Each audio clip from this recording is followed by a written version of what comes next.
महिलांना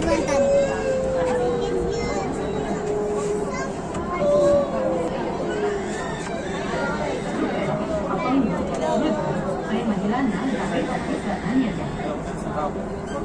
कृपया विकलांग, वरिष्ठ नागरिकों एवं महिलाओं को